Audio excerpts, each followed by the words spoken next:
All right. Good afternoon, everybody, and welcome to another episode of the West Coast Jazz Hour. This is episode number 32, if I'm not mistaken.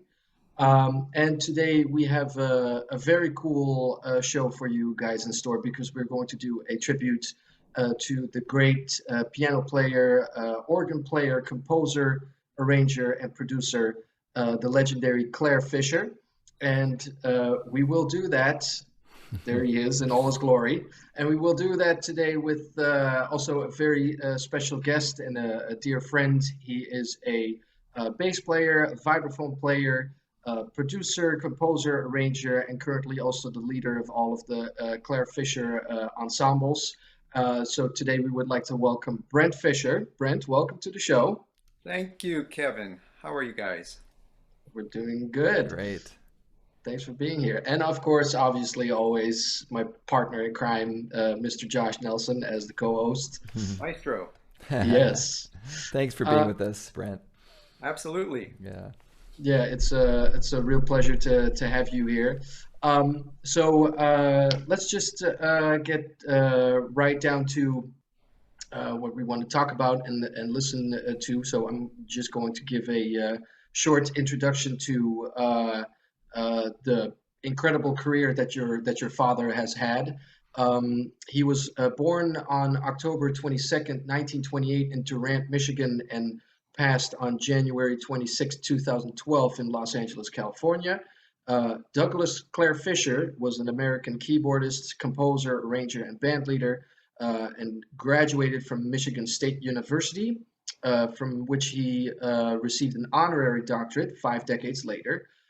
He became the pianist and the arranger for the vocal group the Hi-Lows in the late 1950s, and went on to work with trumpeters Donald Byrd and Dizzy Gillespie, and also became known for his Latin and bossa nova recordings in the 1960s.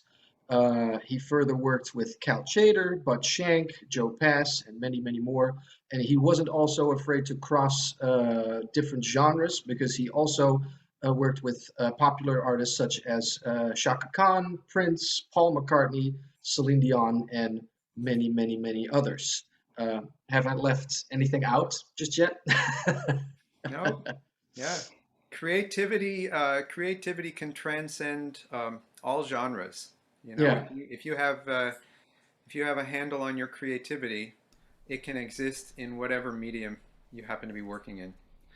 that's And true. that's what my father did, and that's what I try to keep going myself. Yeah, I would say I was just going to say that you are a living example of doing that because you're crossing genres as a producer, composer, arranger all the time, having worked with popular artists yourself. So maybe it's cool, Brent, that we start from the beginning because from what I've Yeah. read from your dad. Um, how he basically started with his professional music career was becoming the pianist and composer arranger for the High Lows, and I have a record of the High Lows right here with the Marty Page Dectet, which he wrote the music for and he plays on as well. And maybe start from there how he gradually developed his career, Right. basically. Yeah. Well, actually, his first professional gig, we should say, was at age 12. And that was he was by the time he was 12, he was playing for dances and gatherings and stuff in his hometown. By 9 years of age, he was already reading through Bach and Chopin piano works, listening to Stravinsky, Duke Ellington. I think when he was a teenager, this was during the Depression. He didn't have enough money to buy a Shostakovich string quartet, but he had the album, and so he transcribed the entire string quartet just as an exercise. And Wow. yeah, that's something that I think is really amazing. And interestingly enough, I got really into transcribing myself when I was a teenager, and I essentially taught myself how to play bass by doing things like taking Jeff Berlin bass lines off of albums and figuring out what to do.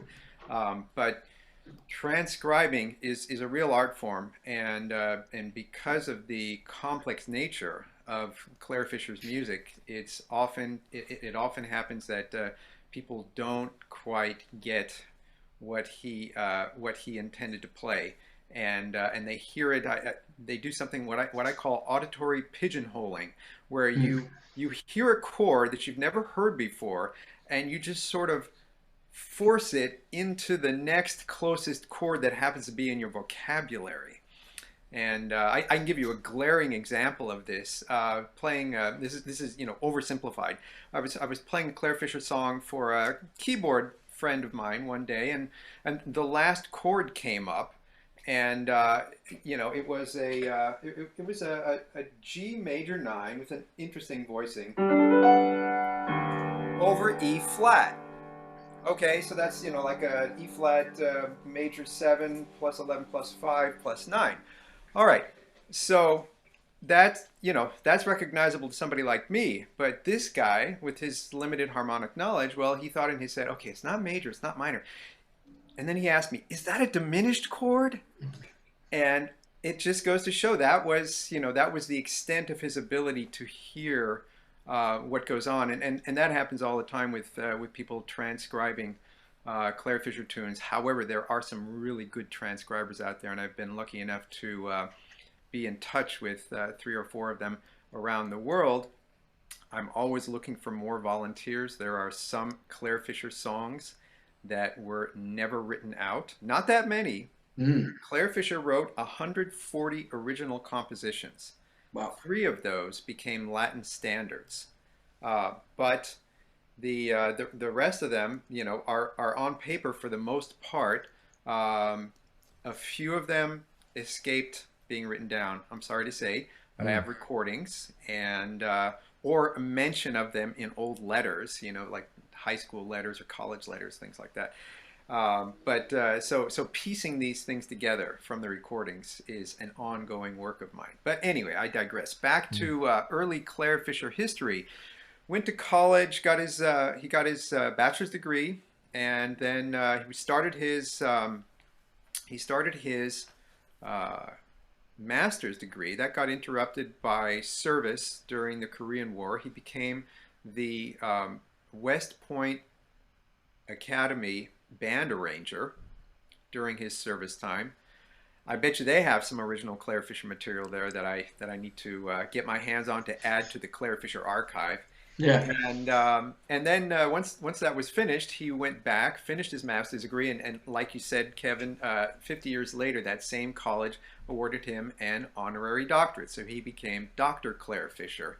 And I thought that was a really great thing to do, considering all the unusual music practices which he helped conceptualize. A study of jazz music used to be a study of Baroque music, which is another improvisatory art form, classical, romantic. The Romantic era led into the beginning of jazz about 110 years ago this year. I'm estimating that date. But roughly speaking, things started coming into, let's say, what people started calling jazz a little over 100 years ago. And that was partially an outgrowth of what was going on composers like Ravel. Now, Herbie Hancock, very interesting. Let me first of all wish happy 81st birthday to Herbie Hancock today. He claimed Clare Fischer as a major early influence, and he said besides Clare Fischer and Gil Evans, his other major influence in his early life was Ravel.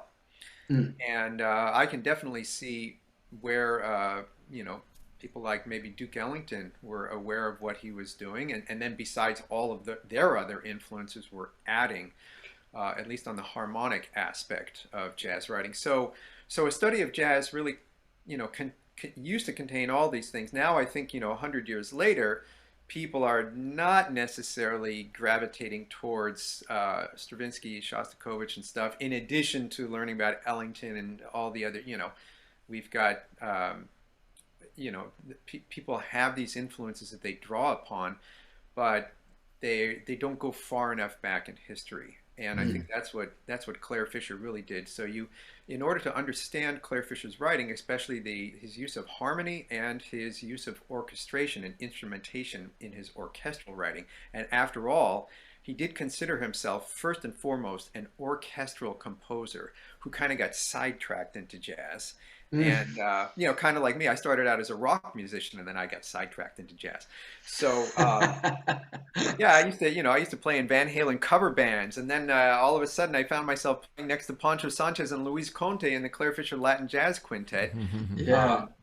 Because he saw my abilities as a bass player, going to the spot where he needed them to be, and also because I was his very young son at that time, starting at 15 years of age. He could tell me exactly what he wanted me to play, and I had to do it. And I was okay with that. I was okay being like that, and he was very tough on me as in the beginning of my professional career, and I'm a better musician for it.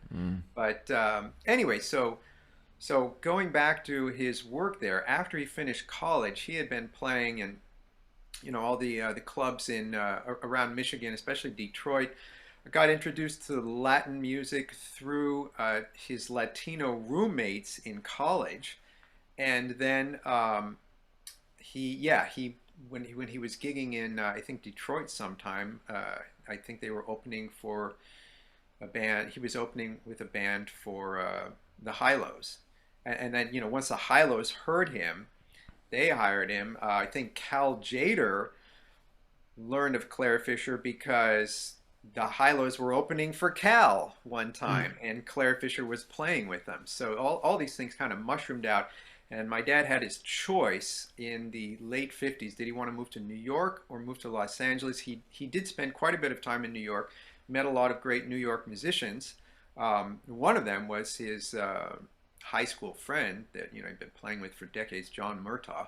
Great. By the way, there's a fantastic arrangement by John Murtaugh of Clare Fischer's Latin jazz standard Pensativa that is on a Hubert Laws album. And I think that was made, I can't remember, was before or after my dad did an album for Hubert Laws as well, and that was called In the Beginning. By the way, he later wrote a big band arrangement of In the Beginning, and that got nominated for a Grammy on this album, Continuum, in 2011. And beautiful. Yeah, and so once he started playing with all those people, then spending time in New York, then spending time in Los Angeles, he made the choice to move to Los Angeles. And since the late 50s, he was part of the scene out here. Now, not just, going into all the jazz clubs, the whole Central Avenue scene and all that stuff that was happening in the 50s and 60s. Shelley's Manhole, Dante's, all those Lighthouse, all those different places. He was also going into all of the Latino clubs in East LA and learning a bunch of stuff about Afro-Cuban music. Then he got a promoter brought him down to South America in the early 60s, and he fell in love with Brazilian music and bossa nova and samba in general, and was one of the first people to bring that up here to the United States and sort of play a role in popularizing it. And I think that leads us to our first musical example for the night. That's the video from a TV show called Frankly Jazz. I think this was from 1962. And this is a song, it's called Samba de Borboleta. It's mispronounced on the TV show. It means the butterfly samba. And it was a composition that my dad wrote after, hearing Brazilian music for the first time. Just a little side note before you play the video. I took the Clare Fischer Big Band in 2013, the year after my dad passed. I took the Clare Fischer Big Band down to Brazil, and we played down there in a festival with a lot of other Brazilian groups. We're the one of two groups from the States, and we played this Samba de Borboleta in quartet version. I now have written a big band version. You can check that out. That's on our That's on our album Intenso, Mhm. and it's got Roberta Gambarini singing the vocals with a Oh, beautiful cool. lyric that was added to this song by my good friend Darlene Koldenhoven. And so Hmm. we played that down there, and they just ate it up. That here was this person that assimilated Brazilian music, and then put his own spin on it. Now, what you'll hear in this, frankly, jazz, is American musicians in his band trying to get their feet wet with Brazilian music. So it's maybe not, some of the rhythms you'll hear are maybe not what we would call authentically. I wouldn't want to, Brazilian necessarily to hear this, but it's a great example of the American introduction of Brazilian music in the early '60s. Yeah, yeah. We see Larry Bunker, we see Bud Shank, Ooh. I believe Milt Holland Yep. as the Pandero player. So I'm going to share the screen and enjoy this excerpt from Frankly Jazz.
Yeah. Now you see what you hear in there. This is great. We're celebrating the '60s at 60 this decade, right?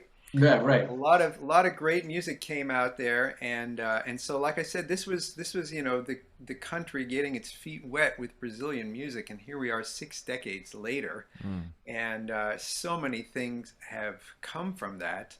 Um, yeah, and I just wanted to say that you know that song sounds as fresh today as it did back when it was written. Of course, you have to put aside the quality of the video, the quality of the audio and stuff like that. But when you listen to the music itself, it's got a timeless quality. And what I hear in there, and I think you can probably recognize this if you bear with me for a minute. But there are besides the influences of Jobim and João Gilberto, who, by the way, there's a whole Clare Fischer album called João, which is Clare Fischer Orchestra featuring João Gilberto on guitar and voice. If you want to check that out too, that's also another great album. So besides that influence, I also hear a little bit of Bartok in the angular lines that are going on in my dad's improvisation, and a little bit of Shostakovich and Stravinsky in some of the voicings he's doing in his left hand while he is accompanying himself playing the solo. And so you really have to take this into consideration. You know, when you're listening to Clare Fischer, you're listening to influences from you know, history going back 350 or 400 years, maybe even before Bach's time. And it's all condensed in a singular way, which makes my dad's music recognizable. I just wanted to say that I think that version was on a Bud Shank album later on. I put it, like I said, I put it on my album of the Clare Fischer Big Band that we released in 2016. 2 years later, in 2018, I found out that actually my dad wrote an entire album for George Shearing, also in the, I think, late 60s, early 70s. That's got the Butterfly Samba on it, or by its original Portuguese title, Samba de Borboleta. And his arrangement on there is very similar to my big band arrangement. I think he had 4 flutes and 4 clarinets. Yeah, I wish I had actually listened to it before I wrote mine. But it doesn't matter. I suppose it really doesn't matter, because there are so many different ways to play this tune. I'm looking for somebody to do the next great version. Actually, there is an album coming up by a great Danish group, and I've just sent him. They asked me to write the liner notes. I don't know if I should say anything. I might be able to put it in the comments later. I think they're just getting it together and getting ready to do their pre-publicity and all that stuff. So I don't want to say anything yet. But look for a new version of Samba de Borboleta coming out maybe later on this year or beginning of next year. And I just wanted to say something about releases, right? CDs like this. What we just did, was we were streaming music off of YouTube, and that's streaming definitely has its uses. It's a great tool, but I would say if you primarily want to consume music as a streamer, then basically you're not really supporting musicians, but you are supporting large corporations. Whereas if you buy an LP or a CD from an artist, such as at clarefischer.com, you are actually helping to support the arts. And we put the money in that we take from CD and LP sales and print music sales and all that stuff, and that goes into making more Clare Fischer albums, and there are more to do. I made a great plan with him starting way back in the early 90s. He asked me to make sure that whether it happened in his lifetime or not, that everything that he had ever written would be released at some point. And then starting about 10 years after that, he asked me to start writing for the Clare Fischer ensembles, because he saw that my writing was developing along similar lines to his, and that I was more than happy to carry on in his footsteps, because I feel like there is such I have 4,000 score pages in my music library of his to look at for inspiration. And how could I not be inspired to continue writing something? So it's been an easy task. Well, no, it's very challenging, but it's been rewarding to do that. Sure. So the next example that I want to play for you is it's a little bit later, and I'm actually going to share my screen now so that I can show you the chart. First, I'm going to cue up the music here, and then I'll get the chart. Can you guys see Gentle Breeze here? Yeah. All right. So this was when after my dad left Cal Tjader's group and made his own group, Clare Fischer and Salsa Picante. This is from the second album, Machaca. This is a song called Gentle Breeze. I'm going to play you a little excerpt of this, and you can read along. Here we go.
So that was a little portion of Gentle Breeze there from the album Machaca.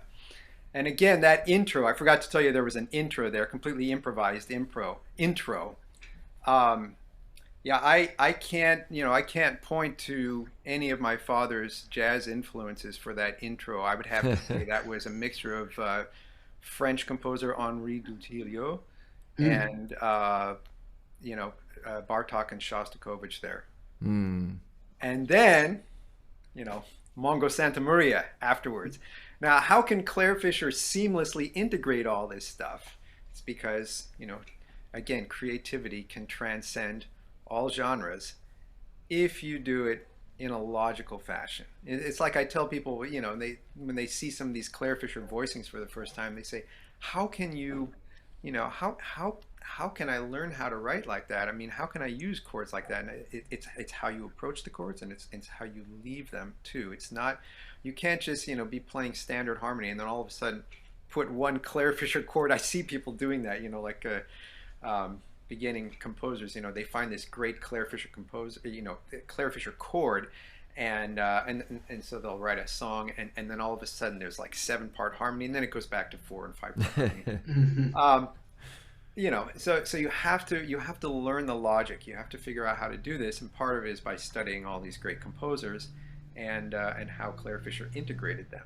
So so like I said, anybody who has transcriptions of Clare Fischer music, I'm happy to look at them, because I love it when I find a new guy who really has great ears and can understand that, and even if they're not aware of the totality of my father's harmonic vocabulary, at least if they have an open mind, they transcribe with the approach that, okay, there are 12 notes here in the scale, let me figure out which ones are not there. Especially if you're dealing with 7-part or 8-part harmony, you don't have that many to remove until you figure out what's in the chord. Sometimes that's the better way to transcribe than look for what's not there instead of what's actually there. So now, speaking of that, we're going to go back to, I think this is mid-60s. I'll give you a little example of his big band writing. Wait, hold on, I got the wrong one here. So this is something that was originally written for the Stan Kenton Neophonic Orchestra, and then it all those, the way that I outline all this on I think there's a website called All Things Kenton, and in that I do an outline saying exactly what's going on. The way things were so rushed back then, they were constantly going from gig to project to session to touring and all that stuff, just never any time. So the piece didn't get the rehearsal that it deserved, and it didn't get the time that it deserved in the studio. It came out well, but it took 30 years later, my dad getting his Clare Fischer Jazz Corps group. That's this CD. Oops, what a glare. Anyway, that's a beautiful recording. Yeah, so this is a 30-piece band, including the entire family of valved bugles, besides 7 woodwind chairs, French horns, and rhythm section. And so I'm going to play you a little bit of this, the beginning of this. It was originally titled Piece for Soft Brass, Woodwinds, and Percussion, and we decided later on this album to just call it the Neophonic piece. So I'm going to share a little bit of that and let you read along on the score. And don't worry if you can't read scores. I'm going to, you can just you can enjoy it on an intuitive level. So here we go. This is Neophonic piece.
Sorry, I got lost in the score. I was looking at the I I was was like, where looking are at we?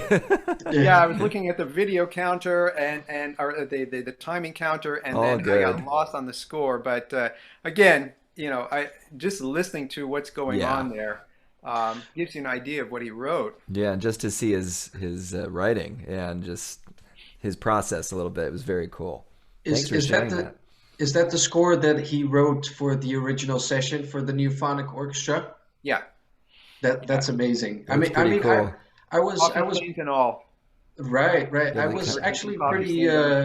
I was actually pretty surprised, and I'm actually quite curious. Also, you said those rehearsal sessions were rushed, and the piece didn't really deserve the attention that it needed for it. What were some of the concerns about? It's maybe a little bit of a loaded question, but what were the concerns of the Neophonic version? Because I listened to it because I have the vinyl over here, but it was released as a bonus track for the CD reissue, and just the fact that your dad is next to John Williams and the other piece composed by Russ Garcia, that whole suite and all of that. That first of all was very special to find out about that. But what were some of the concerns that your dad had that he really wanted to uh, do right in his version of it? Yeah, and that's a great question, and these are all detailed actually in the liner notes of the Clare Ah, Fischer Jazz Core album. But just briefly to tell you, basically, the, uh, the live recording that they did, it got counted off a little too fast, and there so you go. now if you listen to it and you're just listening to the forest and not looking at the individual trees, then yeah, it's a great performance. But there were things, there were parts where some guys were off a beat or two in certain sections. Now I think it's complex enough that you might not be able to pick that stuff out. But for a composer who understands what's going on, if a musician is a beat or two behind the rest of the band, that makes a big difference, especially with the all that's going on. This is a finely woven, textile, and you really can't have anything be out of place. And then when they went into the studio, because it had been counted off too fast at the gig, then it got counted off a little too slow. That didn't come out as well as Dad would have hoped, and then of course they didn't, give any time to make extra takes. They just had to move on, move on, move on, keep going, get it recorded, and then get to the airport and get a plane flight or whatever that was going on, and um, and so apparently it was edited down on Mm, the live, not the live, but on the album recording. It was edited, and so it doesn't contain actually the whole piece. And so wow. what we finally did in 1998, 30 some years later, was recorded exactly the way he wanted to sound at the tempo he wanted it, with everything in place, Wow. and fully rehearsed.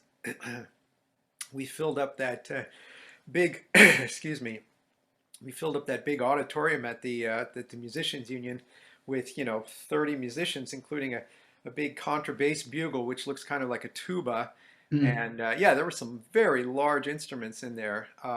So anyway, that was just a great experience to be able to finally put that together and have it sound like he wanted it. So right.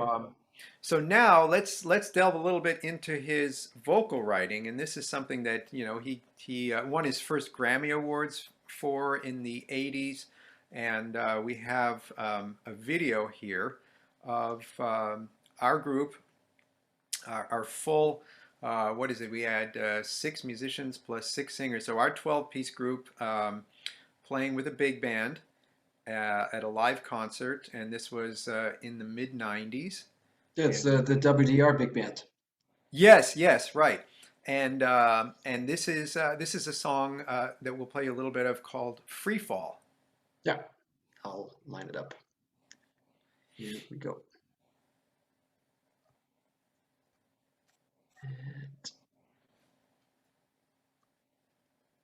Here we go.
Yeah. There So we go. you have to go check it out if you want to hear what happens next.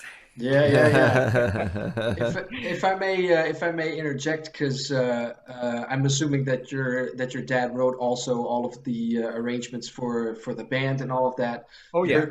I've listened in the last couple of days to Thesaurus, to Extension, the neophonic piece, and I just heard a little bit of the neophonic piece by your dad yourself. Um, can you can you tell a little bit, just as a little segue, because you mentioned lots of his classical influences, Bartok, Shostakovich, and all of that. What were some of your dad's jazz influences? Because he was hired by Dizzy to arrange the portrait of Duke Ellington, which I can highly recommend. That everybody will check that out. Claire's writing is incredible on that, especially for the woodwinds, and instantaneously recognizable as well. But he had people. He was hanging out with people like Joe Pass and Warren Marsh. So I was kind of wondering, where did he get his jazz inspiration from? Yeah, where did he Right. get Yeah, that? that's a great question. And of course he was, aware of everything that was going on in the early development of jazz. He took a particular liking to Ellington and Strayhorn. And as a matter of fact, there are some recorded seminars that my dad has given where he gives a description of every single player in Duke Ellington's band, and how they had their own form of intonation, between them, the players, and how how beautifully it worked and everything like that. So that was Wow. huge. It was a huge beginning influence on him. And then there were all the standards of the day. His favorite piece, one of his favorite standards of all time was Yesterday's. Um, Oh, cool. I can tell you a little story about that. Let me share actually my screen for 1 second. I'm going to show you a couple of pictures here. This is I'll bring this into view as soon as it pops up here. Um, yeah, this is my dad probably in the early 50s, practicing piano at home. And so that gives you a look at Great. what he was developing there. And then I'll show you, this was, okay, where is it? This is a picture from, we didn't know it at the time, but this was the last public performance of his life. By the time he had, gotten into his late 70s, early 80s, I realized that I needed to make things as easy as possible for him. If he was having a good day health-wise, he could do whatever he wanted. But for instance, I would have a dedicated keyboard player for the Clare Fischer big band, so that if my dad didn't feel like playing that day, he could just sit and enjoy all the music that he had written. Wow. And but this was at the end of a gig. We had played with the clarinet choir, and then he just got up, after the band had walked off stage, and just decided to play an 8-minute version of Yesterday's, in which he modulated probably 6 or 7 times. And he always used to say that learning every song in all 12 keys was of paramount importance, because when you played it in an unusual key, you were going to encounter different physical structures on the piano because of the way the keyboard is set up. And you might come up with new voicings that you wouldn't have automatically thought of in the key that you're used to. So he could effortlessly modulate in any of the 12 keys, and it was no problem for him to play in C sharp or G flat or any of those other keys that, people did complain to him about, why did you write pensativa in G flat? And the bridge is in C major, but, why did you write it in G flat? And so G flat is a perfectly great key. It has many uses. But anyway, so this is a picture of Clare Fischer, the last year of his life, doing a brilliant performance. I wish we had a recording of that. I'm sorry to say we don't.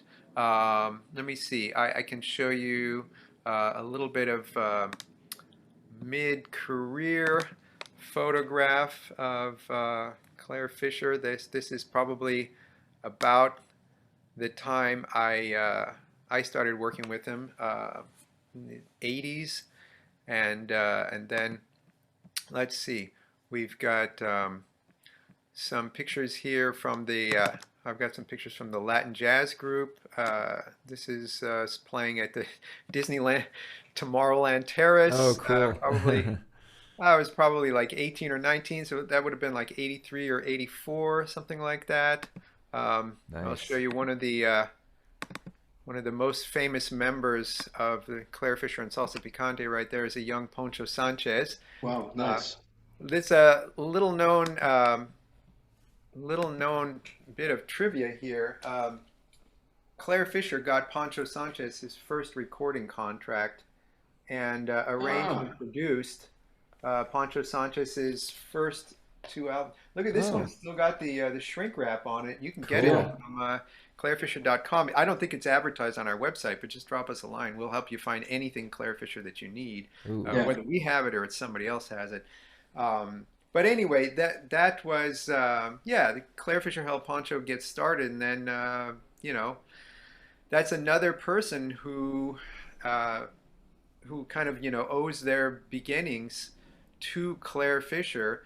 And it's amazing that we started off talking about Portrait of Duke Ellington. Yeah. I was talking about the influence and by the way, besides the standards composers, I was who's the European guitarist, Django Reinhardt? Bareilles Legrand. No, I think it was Django Reinhardt. Django Oh, Reinhardt. Django. Yeah. Um, I would say then he was greatly listening to all the stuff that Chick Corea was doing starting from the Mm. 70s, and they became good friends. They used to send each other their albums back and forth. Um, I almost had a chance to get Chick Corea to take a guest solo on the first posthumous Clare Fischer release from Clare Fischer Big Band. That album, by the way, won a Grammy in 2013. Yeah. Best Latin jazz album. Wow. Unfortunately, Chick, at the time, Chick Corea was the type of guy that you have to book him like 14 months in advance to be able to get Yeah. a 20-minute window in his schedule. So it just didn't quite work out. But I saw him at the Grammys, and he was such a great guy. And anyway, so these are some of the people that my dad listened to, besides all the guys that he was working with. Already you mentioned Joe Pass and Bud and Gary Foster, Yeah. Yeah. Bill Perkins, another great guy. Jerry Coker. The Extension album is basically dedicated to Jerry Coker, featuring Jerry Coker, Mm. Yeah. a great friend of his, and so. Yeah, those are some of the influences, and then there were all the Latin influences. Mongo Santa Maria, Cachao. I'm trying to think of some of these other names, and I'm just drawing a blank. But anyway, these are all documented in the literature that there is out there on Clare Fischer. Um, so let me play you another. Speaking of the Latin element here, let me play you another. I just have. I'm not going to share my screen here because I don't have a chart for this one. I'm just going to play you a little bit of my dad's version of Bernie's tune. Now he took a lot of these Latin jazz standard. No, I'm sorry, American standards, Hmm. and Latinized them. And I guess I don't know whether it was something that developed concurrently with Diz doing that as well, or whether it was something that he talked to Dizzy about, and then they both, kind of went their separate ways doing it. But I mean, it's a great thing that you mentioned, Kevin, that the writing for Portrait of Duke Ellington is instantly recognizable as being Clare Fischer's, Yeah. because actually, when it was originally released, Clare Fischer's name was entirely left off, and you can see. Albums that were printed up, the first pressings had the name Clare Fischer completely left off. There's this glowing review of the music on it by a jazz critic of the time, talking about this new direction that Dizzy's writing is going in, and Yeah. actually what he was talking about was the direction Clare Fischer was going in, because all the arrangements were his. Later on, he got credited, and so. I'm just happy that that's not something that you really need to prove. I mean, it's kind of obvious. Yeah, especially what I noticed about Extension and listening to Thesaurus and then Portrait of Duke Ellington is what instantaneously is recognizable about your father is his way of writing for the woodwind sections, because he wrote backgrounds under Dizzy's solo section, for example, that I would expect with other arrangers that the brass instruments would play that, but your father was like very bold with the clarinets and bass clarinets and all of that stuff, and having like complete shout choruses written for woodwind sections, but then mainly clarinet, bass clarinet, flutes, and all of that. Um, that's instantaneously what I thought was so recognizable for your dad, and is really also his particular sound. There's no other sound that Yeah. sounds like something that was written by your father. So that was really nice for me to listen to from three different recordings from three different kind of periods, actually. Well, Right. kind of like right after each other, but in between some years. Yeah, that's basically what he was doing from the 50s through the 70s, and you hit it exactly on point there. It is what he's engaging in is differentiation of this of the palette from which he uses to create his sounds to make this sonic architecture that is unlike nobody else's. And the reason why I like to put scores up sometimes for those musicians who can read to look at it is um, using the sonic architecture analogy. Imagine you look at this beautiful building and you see it from the outside and see how nice it looks and how well it's constructed. And that's how I guess most people will listen to music, but imagine now that you can walk inside the building and you can like do x-ray vision inside the walls and see how the welding is put together and see how everything is lined up, see how the physics and everything goes into play in how the building structure supports are set up, and the types of materials that are used. That's what somebody with really good ears can do with this music. And I think that's why it bears repeated listening. You focus on a different element each time and you'll find out something new each Mm. time. And it continues to amaze me all these years later, even though I participated in a lot of it, for 32 years there, and now continuing on with the posthumous releases that we've done. But here's one I'm going to play you from the mid '80s, and it's from another Clare Fischer Latin jazz group album that we did. I think it's interesting to point out, though, getting back to the free fall example that we played, that he switches from Brazilian grooves there. There's a little bit of bossa in there to also some Afro-Cuban mambo. Hmm. And so, what my dad used to say was that he's not necessarily a Latin purist. He wants to know what it is like. And as a matter of fact, he taught me that as an American musician learning to play music from another culture, you must unlearn first what you know as an American musician and see the music through the eyes of the native players and how they understand it, how they feel about it, how their emotions are invested in things differently than we may be invested in.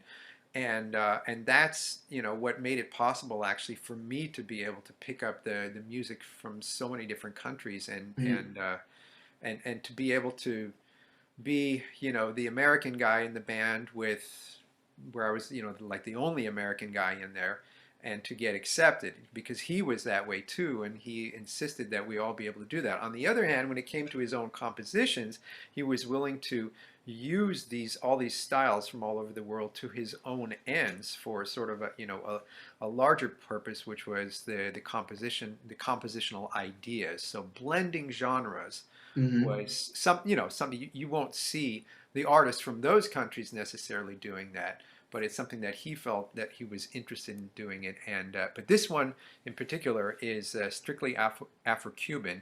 This is Clare Fischer's take on the standard Bernie's tune.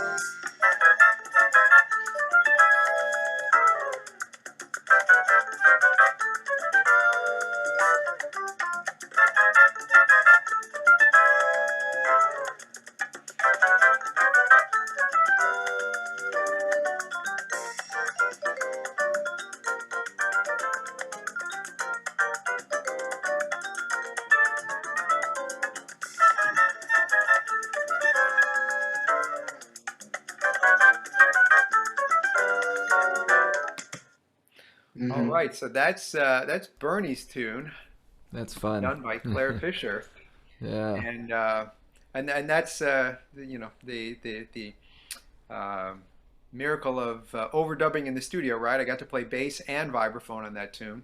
Oh, That was cool. fun. I was a 19-year-old student at Cal State Northridge in the process of getting my bachelor's degree. Josh, you have a degree from Cal State Northridge, or you went there for a while? Long Beach. Long Beach. I'm sorry. No Okay. worries. But I taught at Northridge at adjunct for a while. Okay, Yeah. because I know, yeah, because I know actually, I think the way I got introduced to you was through a professor at Cal State Northridge Yeah. many, many years ago. Okay, Yeah, I so was in honor bands when I played trumpet more in high school, and Gary Pratt and Robert Delwart were some of the people I met at Northridge back in the yeah, mid '90s or so. Yeah. yeah, Gary Pratt is a great Oh, guy, not just a consummate musician, but he realized that even though I was there at Cal State Northridge as a percussion major, learning to play vibraphone, yeah. marimba, and all the symphonic percussion instruments, he realized that, I had all these great gigs on electric bass. And as a matter of fact, I was paying for my college education by gigging on electric bass, paying for Mm. Wow. my percussion education by playing electric bass. And so he would, sign authorizations for me able to do for me to be able to do performances on electric bass at the school. We had this recital series, and I'd go in there and I'd transcribe Bach violin partitas, which I was already working on vibraphone. I would transcribe them for electric bass and do a performance, and Gary would authorize all those things for me. Oh, And cool. so that was a lot of fun. But anyway, so Yeah. that's Clare Fischer's take on Bernie's tune. That gives you another facet of the writing. Now let's go back and listen to a little more Brazilian stuff. This is a very interesting tune coming up. This is the next video example, Kevin. A song called Foi Você, which is Portuguese for "It Was You." The lyrics are all in Portuguese, and this song you'll hear is a great example that you'll hear rhythms which sound very similar to rhythms used by Afro-Cuban musicians as well, but they function completely differently within the Brazilian idiom. And so I think it's a great way of pointing out, the differences between these two styles. I think a lot of Americans, or let's say non-Latinos, just tend to lump all Latin music together, and they really are completely different. Mm, absolutely. You know, so anyway, this is a song called Foi Você. We'll play you also a little bit of this so you Yep. can check it out. Yep. Here we go.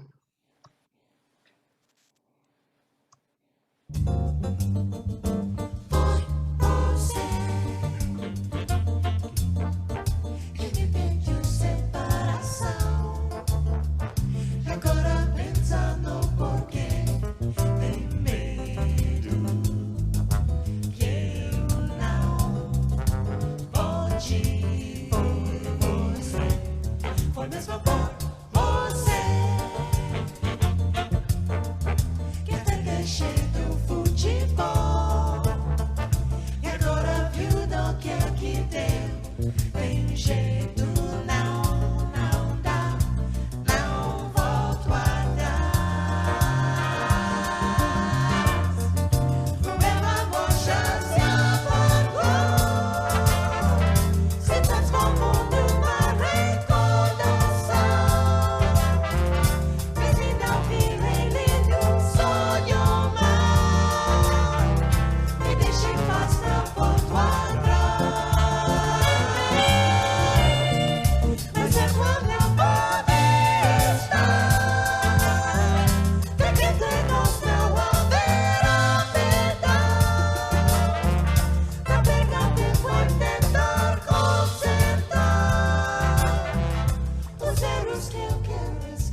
Yeah. So let me point out a couple of interesting things on that. You heard what I was talking about, like with the the dotted quarter note based rhythms, which are Hmm. similar to Afro-Cuban, but done completely. They function completely differently rhythmically speaking in the Brazilian idiom here. Um, Another influence, we were talking about influences, people that greatly influenced Clare Fischer, Baden Powell. You can hear it in my dad's comping style. Mm-hmm. He's approximating what Baden Powell did on the guitar there. Mm. Another interesting thing to point out, the musicians that were in the group with us. You can't see it there, but Don Shelton is on woodwinds. Not Oh, only a cool. great woodwind player, but fantastic singer. So worked with my dad first in the high-lows, and then played sax on many of our albums, including Clare Fischer big band albums, and all sorts of stuff, and sang with the group occasionally.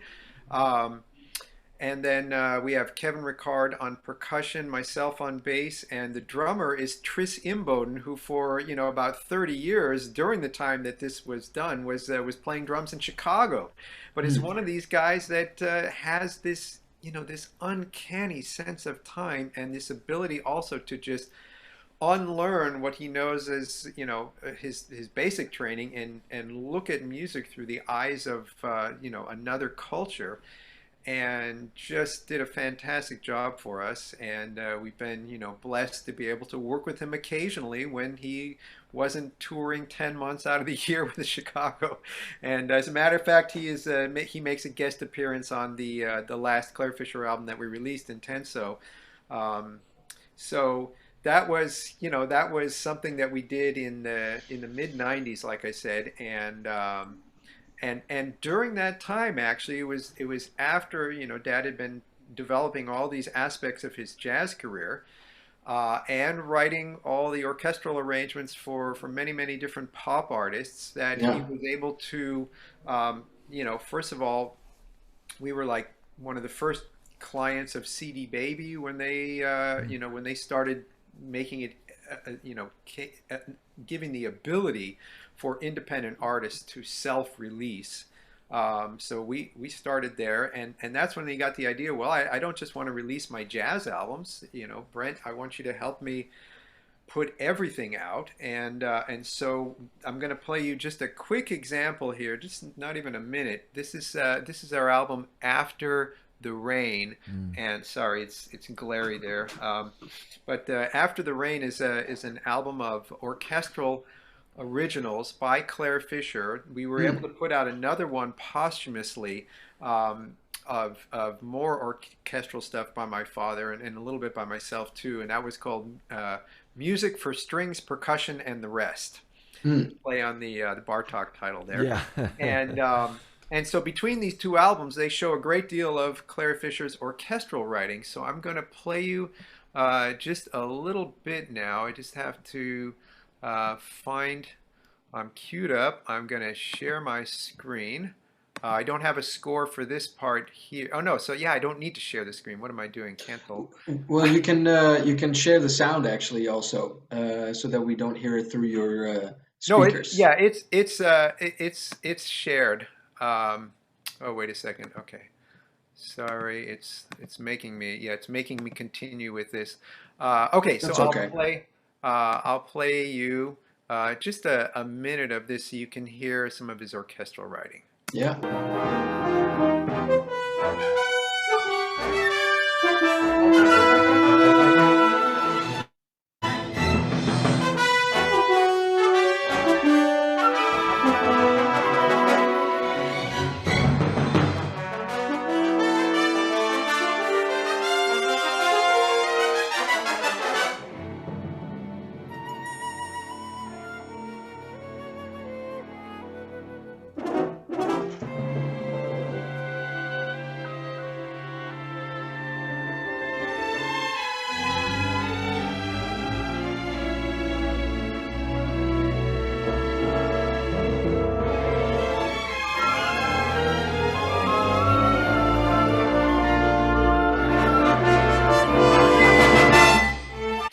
So that's just a little bit to sort of whet your appetite if you're in an orchestral mood one day.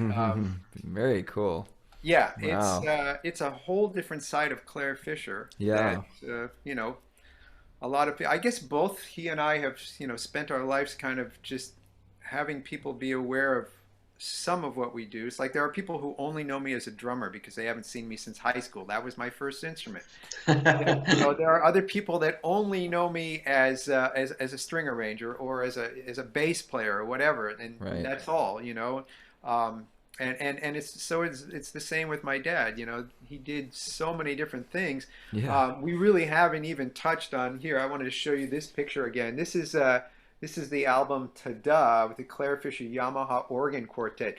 This Yamaha organ, by the way, that what you're looking at is right behind me right here. That's where this organ used to stand, and he used to play it. Wow. Right. The work that he did with the quartet with Pete Chrisley, Gary Foster, Larry Bunker on drums, Andy Simpkins on bass, Wow. unbelievable Yes. bass player, and let's see who else. Bill Perkins occasionally joined in. The work that he did on the organ is, again, a whole other. Yeah. You could talk about that for 5 hours. Yeah. But the only thing I want to point out is another interesting bit of Clare Fischer trivia. You can hear Clare Fischer playing the organ, the piano, the harpsichord, and many other keyboard instruments on just about every sitcom and drama and cop TV show from Yeah. the 60s, 70s, and 80s. Mork and Mindy, Mannix, Mission Impossible, The Partridge Family. He played the theme song for that. All that stuff. He didn't necessarily do any writing. A little bit of writing. He came up with a bunch of stuff for Mork and Mindy that actually Perry Botkin, the writer, decided to give my dad credit for because it was just something that he essentially composed on the spot right there at the session for Mork and Wow. Mindy. I don't know which episode, unfortunately, but I remember Perry telling me about this. Wow. So if you ever have heard this type of sound that originally came from a TV show called The $6 Million Man, now you can hear it on Lee American Majors. Funny Videos everywhere. Anytime somebody jumps up really high, you hear this, this type of sound effect. That's Clare Fischer playing a cluster on his organ and taking the stops and turning them off and on to create that sound. And this is so crazy that I see people writing stuff on the internet. We believe this sound was created by taking a hammer and beating it on some metal that was pitched to a certain. Come on, guys. All you have to do is just go back and look at the union contracts from those TV shows, and you can Right. see who was there and figure it out. So anyway, that's a little bit about Clare Fischer, the organist. Besides, and mostly jazz organist, he did not do too much. Let's say neoclassical work on the organ. Mainly, it was a jazz vehicle for him. Yeah, I have him on one really random record. You probably know about it, Brent. When I saw his name and I heard him and I'm like, oh man, that's something Claire would probably play. It's this Disneyland record, and it's the music from the '70s film Island at the Top of the World. Oh yeah. And it's just him playing his interpretation of Maurice Jarre's very cool score to that movie. But it's so Claire. And, I'm a fan of those Disney films, but to hear his interpretation of it is like super cool. I'm like, wow, Clare Fischer is playing like this random Disney movie score and he's like hipping it up, And then there's narration from the story and stuff. So he really did quite a bit across so many genres. And yeah, like you're saying, just to hear that orchestral piece and really hear it Stravinsky and Bartok, Dotio coming through so clearly. What fantastic. Just love what you're sharing with us. This is and great. there's still the jazz element that is in the orchestral writing Yeah. too. It doesn't go away. No. And, that's kind of a problem in that I can get most fans of jazz music to accept the orchestral writing of Clare Fischer and enjoy the music. Yeah. But it's hard to get the strictly the classical purists involved in that, because it's just got a little it's a fact. As a matter of fact, that Music for Strings, Percussion, and the Rest album that we released in 2013, I tried to get radio promo firms to put that all over the world on classical radio, and they said, I'm sorry, we listened to it. There's just a little too much of a jazz element there for us. Oh, So, interesting. Yeah. and I don't see any of the classical stars on there. And I said, no, these are just like the greatest studio musicians from Los Angeles. The music that you hear all the time on just about every movie that you watch. Right. Scores by Johnny Williams and Yeah. and whoever, all these great writers. These are still, the musicians that are on this Clare Fischer album. They say, no, we can't touch it. It's not classical Interesting. enough. And then the album got nominated for a Grammy, and I called them all back and I said, okay, how about now? Do you want to, can you touch it now? He said, no, it's just not jazz. It's just Wow. not jazzy, but congratulations. And then it won a Grammy. It won a Grammy in 2014, and all of them emailed me back and said, congratulations on your Grammy. It's such a great album. I still don't want to touch it, but, but I love it. I love it, and if things were different, if things were less political, maybe we could, touch it at some point in the future. But anyway, Huh. I digress. That's part of what goes along with incorporating many different genres into Right. what you do. Is some people will accept it and some people won't, and that's okay. I'm just glad that there is a very small group of people who say something like, oh yeah, Clare Fischer, yeah, I've heard of him, he's all right. It's not a very large group of people. Then there's a larger group of people that are like, oh yeah, Clare Fischer. I'm just trying to find everything that he did because I can't get enough of it. I'm just listening to it all the time. And then of course the largest group of people, which are the ones that I'm really trying to get to, and those are the people that Clare Fischer.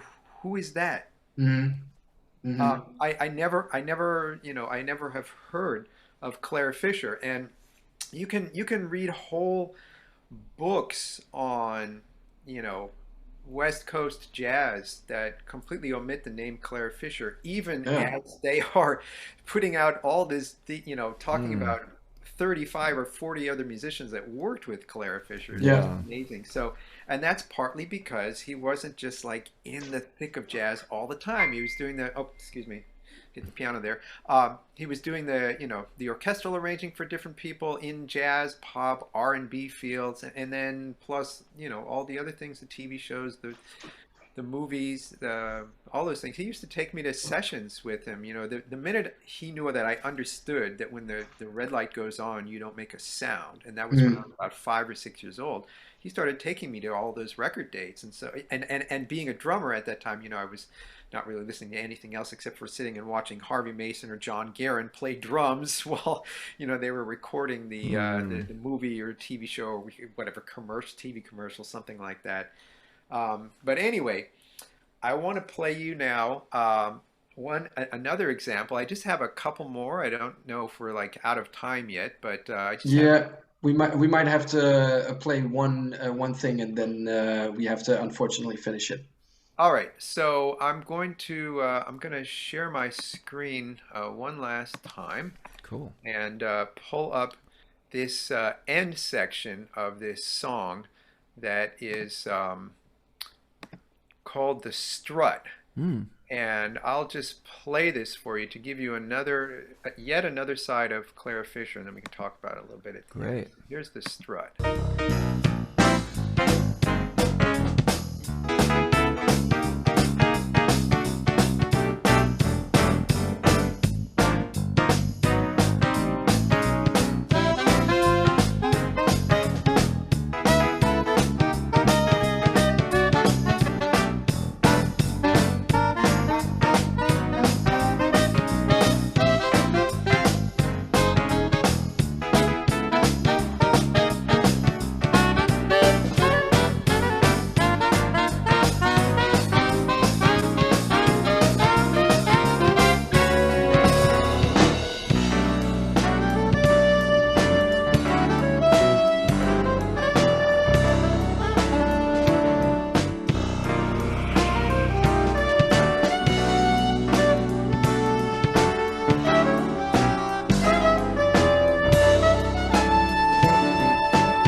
look at that! Look at that chord there. Yeah, this.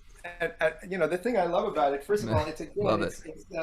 you know, it's an E flat major 9 Yeah. over B, and he doesn't even double on the set. The sax note is playing a C. So now we have an E flat major 13. It's completely pandiatonic E flat major 13 chord over B, and this is the type of thing that's orchestral in a rock idiom there. You know, and there's that's another, and if you see, it's the same voicings that repeat over and over again as in the end section, but it's voiced differently every time until by the time he gets to the end, that 4-part harmony, each interval is like, you know, between a fifth and a seventh apart. It starts out closed voicings, then gradually increases and spreads out.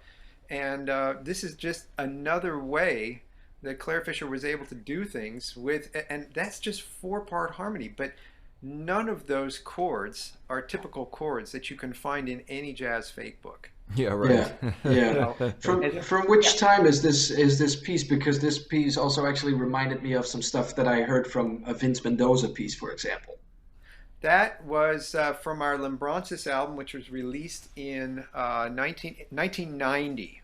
Oh, okay. Cool. So yeah, that was 1990, and yeah, I mean, that. I don't know, again, like if you want to wrap it up now, but I have a few more pictures I could show you. Sure. If you want. Yeah, And, we have 5 minutes left or so. Yeah. Okay, great. Let me show you. Let me see. I've got. Oh, here. Do you recognize this? Where's this from, Kevin? That's Amsterdam right there. Yeah, we did a lot of work with the Metropole Orchestra in the 90s. That was a great time, and made a couple albums with, or I think, yeah, at least one that's been released as of this point. Called Called The Latin Side. Yeah, exactly. Yeah. It was Cor Bakker also affiliated with that recording. Right. Yeah. Well, I don't think he played on it, but he was working. Well, Cor is one of Clare Fischer's biggest fans, and he in fact does a tribute section to Clare Fischer on just about every concert that he plays, where he plays through some Clare Fischer originals and does a brilliant job. He came and studied with my dad in the 80s, and he was here for a couple months, just kind of taking lessons with him every other day. Wow. And then practicing in the meantime and just really absorbing all this stuff. It was amazing what he was able to assimilate in a 2 or 3 month period, and then go back and incorporate that into his own career. Cool. Yeah, and then let me see. Here's a picture of. Did I show you guys this? This is from a tour we did in Mexico. That's Machito Sanchez. There's me. There's my father, Dick Mitchell, our woodwind player, and Walfredo Reyes, who is now the current drummer with Chicago. And let me see if I have maybe one last picture. Cool. That's Walfredo Jr., I guess, right? Yes, right. Yeah. So this is okay. So you can see here's Don Shelton. There's Sean Franz on sax. I can't fit it all in. Let me see if I can reduce it. There we go. Oh, there you go. There's Alex Budman. Alex. Quinn Johnson playing the keyboards. Oh yeah. And then like Jeff Driscoll maybe. Yes, that's Cool. Jeff Driscoll next to Alex Budman. Good band. And then there's my dad and I. We're at a crucial point there where we're trying to get something across to the band, and of course it happens. And so that was a great thing there. That towards the end of his life, I made it possible for him to be as much or as little involved in everything that was going on with Clare Fischer music as he was interested in doing. And like I said, if his health was really good, he would participate fully. I can remember some great times where towards the end of his life we had a hospital bed set up in the band rehearsal room. We had the entire big band, even, in the last month of my dad's life, we had the entire big band rehearsing there, and he's laying in bed and just getting to listen to it all and Yeah. enjoy it and make Beautiful. comments and stuff. And I also remember this was we were recording with a 45-piece orchestra. I did an arrangement for Michael Jackson of "This Is It," full Mm. orchestra, and Wow. that was a 72-hour turnaround. So there was just no way for Dad really to be involved in that. It was, I was staying up like 20 hours a day just writing nonstop till we could get ready. But he was there at the session, and I remember, I was conducting the orchestra through it, and it was going really well. But I noticed there were some intonation problems, and I thought, let's just check for copyist errors and make sure all the notes are right, and then I'll address the intonation issue. But I stopped the orchestra at one point. And Al Schmidt, the engineer, came on the speaker and he said, "Hey, Brent, your dad wants to say something to the orchestra." And he put my dad on the microphone. He just leaned in very quietly as all that he was capable at, the last couple of years in his life. And he just said, "Intonation."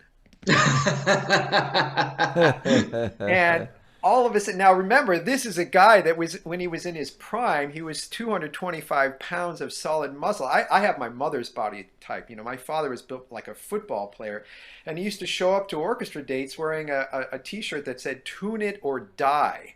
And so that was pretty intimidating to people. But, here he was at the end of his life, and he just said one word, and all of a sudden, the orchestra's intonation just increased, Wow. Wow. from like about 80% right up to 99%. And from Wow. there on out, it was just like everybody was energized just by that one comment that he was able to make. So that type of, inspiration still guides me in all the work that I'm doing with the Clare Wow. Fischer ensembles and Beautiful. in my own career today. And, I thank you guys both very much for what you're doing for Sure. jazz and for making this all available to people and being interested enough in what my dad did to Oh, Yeah, absolutely. absolutely. Yeah, and I actually play his advanced harmonic exercises for piano every day.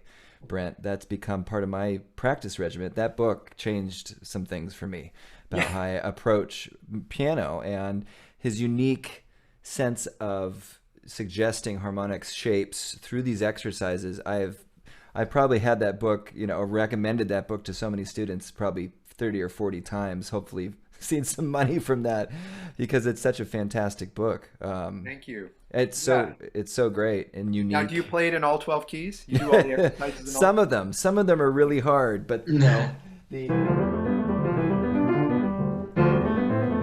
that one's cool in all 12 keys. But as soon as you get to some of the The augmented, yeah, all those the are the augmented augmented scale. brilliant stuff he does, they're so, and these backwards things, he'll go, oh, just do it this way, and then just invert it in the middle. No big deal, Right? And And it's then like so reverse easy. hands. Yeah, so easy for him. It took me a minute to get some of that. I'm still learning from that book. He's just so brilliant. Yeah, Wow. and one thing that I tell my students is that if you want to go through the harmonic exercises book, an easier way, perhaps, some people may not have thought of this. Instead of taking every exercise up chromatically by half step, Yeah. take it around the circle of fourths. So start in C and go in the direction of fourths, not the fifths. So every exercise that you're working on becomes the dominant of the next exercise. So do it all in C, then do it all in F, then do it all in B flat, then in E flat, and all the way around until you get back to C again. And I think by doing it around the circle of fourths, you're just changing one note Yeah. of this scale at a time, Right. and that makes it a little easier. I also another thing that I tell students to do is take any of your favorite songs, and this is something my dad used to have, and he used to have students, okay, play through one of your songs that you really know well, and they'd start playing and play a standard that they really knew well. Then he'd start asking them questions, forcing them to not concentrate so much. He wanted it to be all subconscious. So they had to also focus on the conversation at the same time. Start asking them questions. And they say, okay, now play it in a different key. And not, when I'm talking about, like Clare Fischer used to modulate a lot in his solo piano pieces, I'm not talking about going up a half step. Now, going down a half step, that's something interesting. Going down a half step and also making it sound like it's more exciting, Hmm. that's a great thing. If Clare Fischer can do that, Yeah. I've done that. I've heard some other people, but also modulate, go a major third away, especially if you're in a minor key, Yeah. or modulate, modulate to a completely unexpected area. And that's what he would ask. Okay, all right, you played that piece for me in G. Now play it for me in E flat Right. or B flat, and let's see how it works. And again, it's you're going to encounter different physical structures Yeah. on the piano, and that may give you an idea for a voicing, maybe because your stretch can't quite reach in this key, but you Mm-hmm. find a different voicing, and you wouldn't have thought of that voicing in the original key, and so that can give you a way to expand your own harmonic vocabulary Right. Right. without doing anything else, but just simply modulating. Right. Yeah. Yeah. Yeah. And playing Brilliant. these songs that you already know very well in an unfamiliar key, right? And that's a part of what I think I'm able to share with people when the majority of my students are not pianists per se. I'm teaching more harmony, composition, arranging, orchestration, instrumentation, things like that. But for those keyboardists that come to me, these are some of the things that I suggest to them to do, and and then guys like you, Josh, that I can tell in your playing when I hear you play. I mean that time that you came over and sat in with the big band, Oh. I never forgot that day. I Oh, can't wait to man. get you back. And Kevin, you've been a great asset to the Thank band, you. and Thank you. one of those guys that I really love to have come back and be with the band, because you both have that ability to dig in, and you're not expecting. I think a lot of people come in to the big band and they think to themselves, all right, well, this is something that takes work, man. I'm used to just going and sight reading everything, man. I don't know if this is not Oh great. yeah. This is not great writing. There's that mentality. I'm a great sight reader. If I can't sight read this and make it sound perfect the first time, it must not be good writing. Clare Fischer's writing is not like that. No, it's not. I mean, you can. There are lots of Clare Fischer tunes that you can sight read down and they sound great. But there Yeah. are certain things also that you need to dig into and you need to Sure. practice it a little bit. And you guys are willing to, you know, sit there and go through it and pay attention. And That was not a humbling experience. let me Yeah. just, I just want to play, man. Yeah. No, you guys sat there and you read through it and you, Would you love know, another shot, another Yeah. opportunity. I was kind of like just enamored with being there and playing his keyboard and being in the house. I was like, wow, this is so cool. Oh, wait, I actually have to play the music now? Yeah, yeah. yeah, like my dad used to say, pay attention. Yeah. Wow. Yeah, definitely. It's not something you can, just sit there unless you become familiar. Once it Sure. becomes, that was the great thing about me is being playing bass for so long was that it gave me the opportunity. Once I knew my lines and I had them down, I was able to just listen. Sure. Yeah. And I could, play on autopilot, even if I was doing some little fills here and there. It was just kind of like improvisational. And then I could listen to what was going on, so it could inform my education. So that's the whole thing. This is music for lifelong learners, right? That's absolutely true. Well put. Yeah, absolutely. I obviously hope to play soon when all of the stuff is done dealt with to play with the big band, because it's some of the most amazing music that I've been able to play in a big band setting, and it's also one of the most challenging books that I've read so far. So that's been always a pleasure to play with your band. And on And that I'm so note, grateful that you play some of our material in your own big band. yeah, that's Which, true. by the way, is fantastic sounding. Boy, I mean, you guys did a great job Thank with you. my dad's arrangement of the Duke. Yeah. Which is it's also a challenging piece to play for sure. And the tempo, I'm perfectly aware that your dad was very specific about tempo, because tempo is really important specifically for that piece as well. So I'm glad you liked it. I'm really glad about Yeah. It was great.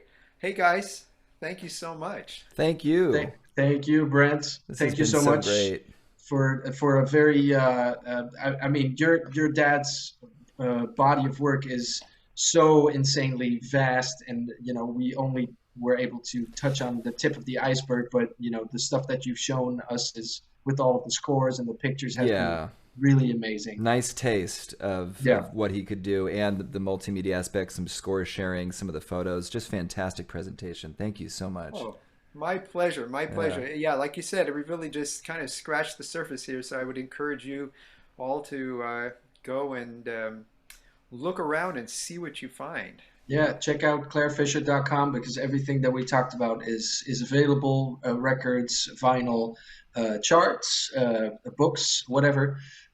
So we would like to thank Brent Fischer for his time, and everybody at home. Thank you for listening and checking out the music of Clare Fischer.